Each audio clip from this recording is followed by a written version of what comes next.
Chapter 13 of Anna Karenina, Book 4, by Leo Tolstoy. Translated by Constance Garnett. This recording is in the public domain. Recording by Marianne. When they rose from table, Levin would have liked to follow Kitty into the drawing-room, but he was afraid she might dislike this, as too obviously paying her attention. He remained in the little ring of men, taking part in the general conversation, and without looking at Kitty, he was aware of her movements, her looks, and the place where she was in the drawing-room.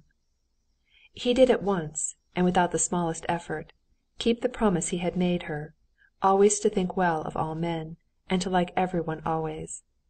The conversation fell on the village commune, in which Pestsov saw a sort of special principle, called by him the choral principle.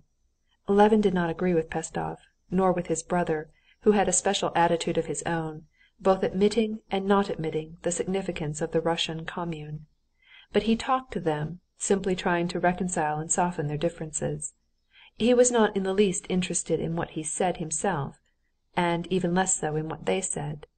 All he wanted was that they and everyone should be happy and contented. He knew now the one thing of importance, and that one thing was at first there in the drawing-room, and then began moving across, and came to a standstill at the door. Without turning round he felt the eyes fixed on him, and the smile, and he could not help turning round. She was standing in the doorway with Shtcherbatsky, looking at him. "I thought you were going towards the piano," he said, going up to her. "That's something I miss in the country. Music." "No, we only came to fetch you and thank you," she said, rewarding him with a smile that was like a gift, "for coming. What do they want to argue for? No one ever convinces anyone, you know." "Yes, that's true," said Levin. "It generally happens that one argues warmly simply because one can't make out what one's opponent wants to prove."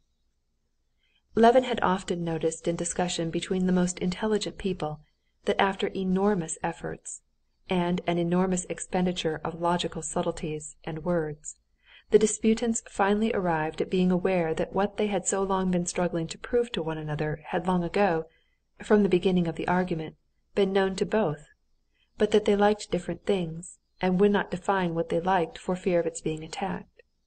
He had often had the experience of suddenly in a discussion grasping what it was his opponent liked, and at once liking it too, and immediately he found himself agreeing, and then all arguments fell away as useless.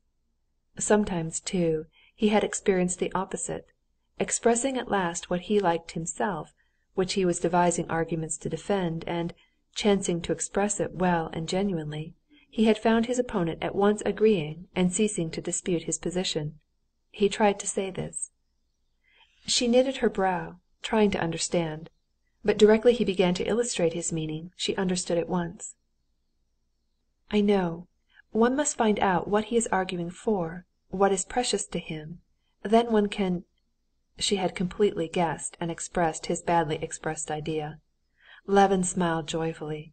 He was struck by this transition from the confused, verbose discussion with Pestsov and his brother to this laconic, clear, almost wordless communication of the most complex ideas.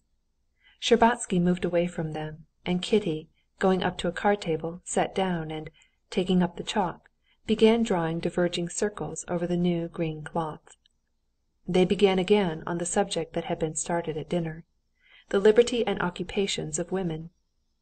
Levin was of the opinion of Darya Alexandrovna that a girl who did not marry should find a woman's duties in a family. He supported this view by the fact that no family can get on without women to help, that in every family, poor or rich, there are and must be nurses, either relations or hired.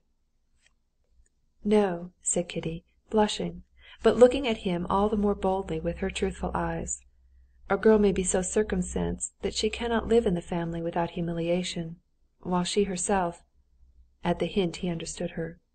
"Oh, yes," he said. "Yes, yes, yes. You're right, you're right."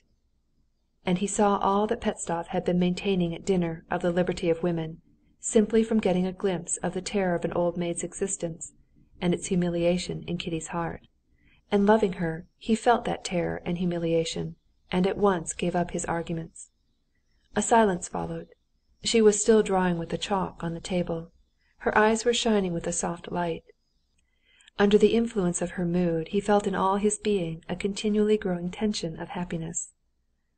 "Ah, I've scribbled all over the table," she said, and, laying down the chalk, she made a movement as though to get up.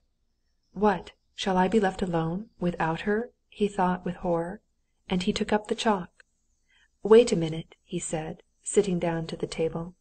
"I've long wanted to ask you one thing." He looked straight into her caressing though frightened eyes. "Please, ask it." "Here," he said, and he wrote the initial letters W, Y, T, M, I, C, N, B, D, T, M, N, O, T. These letters meant, "When you told me it could never be, did that mean never or then?" There seemed no likelihood that she could make out this complicated sentence, but he looked at her as though his life depended on her understanding the words. She glanced at him seriously, then leaned her puckered brow on her hands and began to read. Once or twice she stole a look at him, as though asking, "Is this what I think?" "I understand," she said, flushing a little. "What is this word?" he said, pointing to the N that stood for never. "It means never," she said, "but that's not true." He quickly rubbed out what he had written, gave her the chalk and stood up. She wrote TICNAD.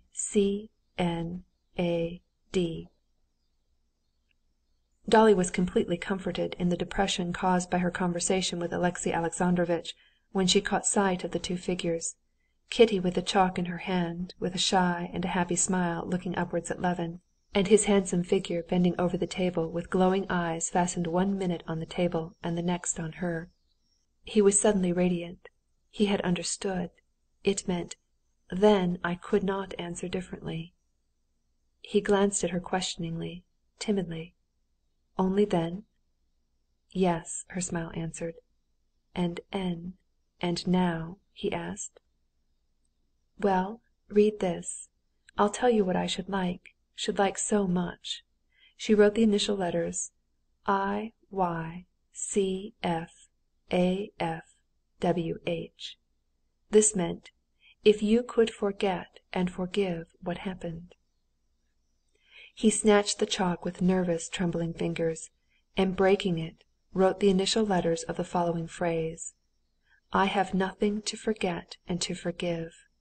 I have never ceased to love you." She glanced at him with a smile that did not waver.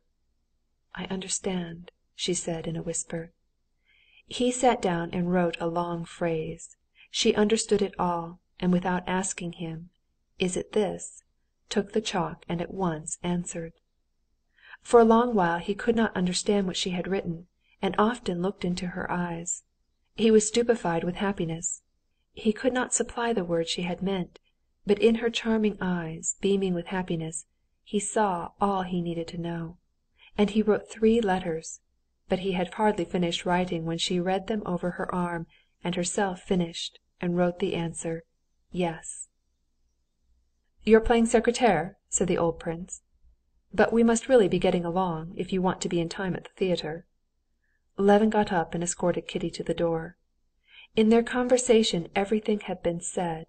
It had been said that she loved him, and that she would tell her father and mother that he would come tomorrow morning. Chapter 14.